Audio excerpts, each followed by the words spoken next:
National Herald ಕೇಸ್ನಲ್ಲಿ Gandhi ಕುಟುಂಬಕ್ಕೊಂದು big relief ಆಯಿತು. ಇವತ್ತು ಟೆಕ್ನಿಕಲ್ ಗ್ರೌಂಡ್ಸ್ ಮೇಲೆ ಚಾರ್ಜ್ ಶೀಟನ್ನು ರೋಸ್ ಅವೆನ್ಯೂ ಕೋರ್ಟ್ ತಿರಸ್ಕರಿಸಿಬಿಡ್ತು. ಇಡಿ ಅವರು ಸಲ್ಲಿಸಿದ್ದ ಚಾರ್ಜ್ ಶೀಟನ್ನು ದೆಹಲಿಯ rose avenue court ತಿರಸ್ಕರಿಸಿಬಿಡ್ತು.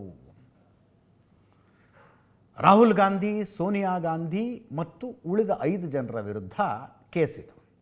Charge sheet ತಗೊಂಬಂದರು ಇಡಿ ಅವರು.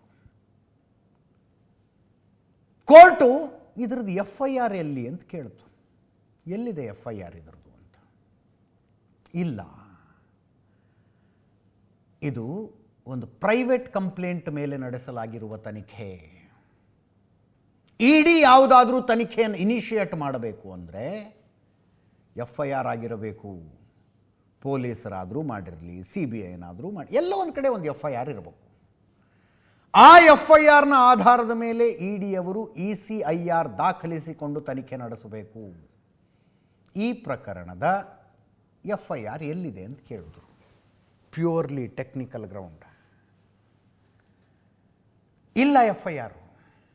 ನೋಡಿ, ಇಂಥದ್ದೊಂದು ಸಮಸ್ಯೆ ಆಗತ್ತೆ ಅಂತ ಇಡಿಗೆ ಇತ್ತೀಚೆಗೆ ಅಂದಾಜು ಬಂತೋ ಏನೋ. ಡೆಲ್ಲಿ ಎಕನಾಮಿಕ್ ಅಫೆನ್ಸ್ ವಿಂಗ್ನವರು ಒಂದು FIR ಮಾಡ್ಕೊಂಡ್ರು ಇತ್ತೀಚೆಗೆ. ಅದೇ FIRದ ನೋಟಿಸು DK ಶಿವಕುಮಾರ್ ಅವರಿಗೆ ಬಂದಿತ್ತು.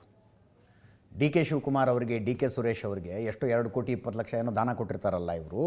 ಹೆಂಗೆ ಕೊಟ್ರಿ, ದುಡ್ಡು ಎಲ್ಲಿಂದ ಬಂತು, ನೀವು ಕೊಟ್ಟಿರೋ ದಾನ ಹೆಂಗೆ ಖರ್ಚಾಗಿದೆ, ಯಾವುದಕ್ಕೆ ಬಳಕೆಯಾಗಿದೆ, ನಿಮ್ಮ ಹತ್ರ ಇರುವ ದಾಖಲೆಗಳನ್ನು ತಗೊಂಡು 19ನೇ ತಾರೀಕಿನೊಳಗೆ ವಿಚಾರಣೆಗೆ ಬರಬೇಕು ಅಂತ ಡೆಲ್ಲಿ ಎಕನಾಮಿಕ್ ಅಫೆನ್ಸ್ ವಿಂಗ್ನವರು ಏನು ನೋಟಿಸ್ ಕೊಟ್ಟಿದ್ದರು. DK ಶಿವಕುಮಾರ್ ಅವರು ಮೊನ್ನೆ ಭಾನುವಾರ ಪ್ರತಿಭಟನೆಗೆ ಹೋದಾಗ ಅದು ಒಂದು ಪೊಲೀಸರ ಹತ್ರ ಉತ್ತರ ಕೊಟ್ಟೇ ಬರ್ತೀನಿ ಅಂದಿದ್ರು. ಬಟ್ ಅದು ನಮ್ಮ ಶಾಮನೂರು ಶಿವಶಂಕರಪ್ಪನವ್ರು ತೀರ್ಕೊಂಡಿದ್ದಕ್ಕೆ ಅರ್ಜೆಂಟಾಗಿ ವಾಪಸ್ ಬಂದರು. ಬರೋವಾಗ ಹೇಳಿದ್ರು ಅವರು, ಇನ್ನೊಂದು ಸ್ವಲ್ಪ ಟೈಮ್ ಕೊಡಿ ಅಂತ ಎಕನಾಮಿಕ್ ಅಫೆನ್ಸ್ ವಿಂಗ್ನವ್ರಿಗೆ ಹೇಳ್ತೀವಿ ಅಂತ. DK ಶಿವಕುಮಾರ್ ಅವ್ರಿಗೂ ಕನ್ಫ್ಯೂಷನ್. ಅದು ಇಡಿ ಅವರು ಇನ್ವೆಸ್ಟಿಗೇಷನ್ ಮಾಡ್ತಿದ್ದಾರೆ, ಇಡಿ ಅವರು ನೋಟಿಸ್ ಕೊಟ್ಟಿದ್ರು, ಇಡಿ ಅವ್ರ ಎದುರಿಗೆ ನಾನು ನನ್ನ ತಮ್ಮ ಹೋಗಿ ಉತ್ತರ ಕೊಟ್ಟು ಬಂದಿದ್ದೀವಿ. ಇದೇನಿದೆ ಏಕಾಏಕಿ ಡೆಲ್ಲಿ ಎಕನಾಮಿಕ್ ವಿಂಗ್ಸದ್ದು ನೋಟಿಸ್ ಅಂತೆ ಅಂತ ಅವ್ರಿಗೂ ಕನ್ಫ್ಯೂಷನ್ ಆಗಿತ್ತು. ಈಗ ನಮಗೆ ಬಗೆಹರಿತಾ ಇದೆ ಹಿಂಗೆ ಯಾಕಾಯಿತು ಅಂತ. ತನಿಖೆ ನಡೆಸ್ತಾ ಚಾರ್ಜ್ ಶೀಟ್ ಸಲ್ಲಿಸುವ ಹಂತಕ್ಕೆ ಬಂದ ಸಂದರ್ಭದಲ್ಲಿ ಇಡಿ ಅವರಿಗೆ ರಿಯಲೈಸ್ ಆಗಿರಬೇಕು, ಅಲ್ಲೆಲ್ಲೆಲ್ಲೆಲ್ಲೆ ನಾವು FIR ಇಲ್ಲದೆ ಇನ್ವೆಸ್ಟಿಗೇಷನ್ ಮಾಡಿಬಿಟ್ವಲ್ಲ ಇದನ್ನು ಅಂತ. ಅದಕ್ಕೊಂದು FIR ಮಾಡಬೇಕಾಗಿತ್ತು. ಎಲ್ಲಿ ಮಾಡಿದ್ರು? ಡೆಲ್ಲಿ ಎಕನಾಮಿಕ್ ವಿಂಗ್ಸ್ನಲ್ಲಿ ಮಾಡಿದ್ರು, ಎಕನಾಮಿಕ್ಸ್ ಅಫೆನ್ಸ್ ವಿಂಗ್ನಲ್ಲಿ. ಇವತ್ತು ಮೋಸ್ಟ್ಲಿ ಕೋರ್ಟ್ ಎದುರಿಗೆ ಹೇಳಿದ್ರು ಅನ್ಸುತ್ತೆ, ಎಲ್ಲಿದ್ರು FIR ಅಂದರೆ ಡೆಲ್ಲಿ ಎಕನಾಮಿಕ್ಸ್ ಅಫೆನ್ಸ್ ವಿಂಗ್ನವ್ರು ಮಾಡಿದ್ದಾರೆ ನೋಡಿ ಇಲ್ಲಿ. ಅಂದರೆ ನೀವು ತನಿಖೆ ಶುರು ಮಾಡಿದ ಮೇಲೆ ಮಾಡಿರೋ FIR ಅಲ್ರಿ ಇದು ಅಂತ ಕೇಳಿದ್ದಾರೆ.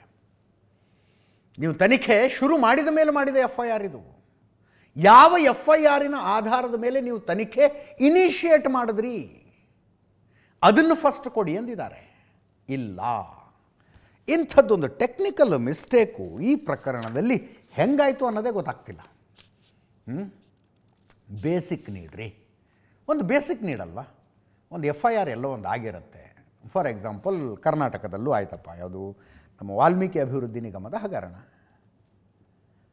ಒಂದು FIRನ ಆಧಾರದ ಮೇಲೆ ಅಲ್ಲಿ ಮನಿ ಲಾಂಡ್ರಿಂಗ್ ಅಂಶ ಬೆಳಕಿಗೆ ಬಂದಿದೆ, ಆದ್ದರಿಂದ ನಾವು ECIR ದಾಖಲಿಸಿಕೊಂಡಿದ್ದೀವಿ ಅಂತ ತಾನೇ ಇಡಿ ಬಂದಿದ್ದಿಲ್ಲಿ.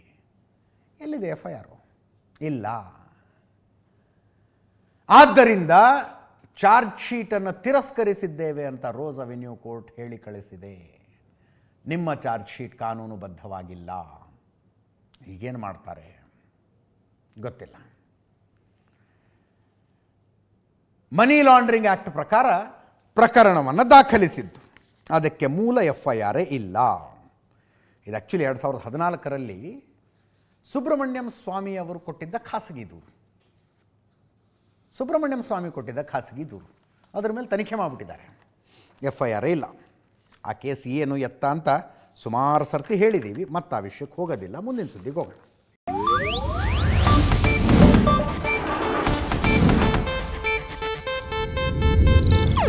ಇದು ಏಷ್ಯಾನೆಟ್ ನ್ಯೂಸ್ ನೆಟ್ವರ್ಕ್ ಪ್ರಸ್ತುತಿ.